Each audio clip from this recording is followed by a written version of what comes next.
చంపదెబ్బలు.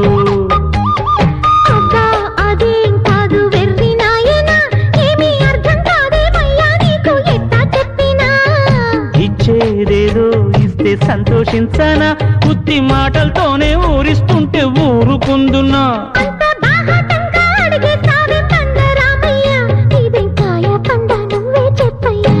నాకేం తెలుసండే, ఇవ్వాలి ఇవ్వాలైనా మీరు ఏది అది అమ్మాయి గారు.